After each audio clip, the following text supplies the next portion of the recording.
Do you want to see something cool? This is a 12 volts DC power supply. And if I can not short circuit everything. Never mind, it doesn't work. If the locomotive could maybe work, that would have been pretty nice. Oh my god! What's up?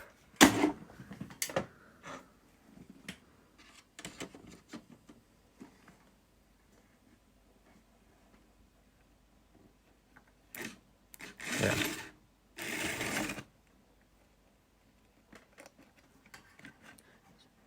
It's just some old rusty tracks, but you get the point.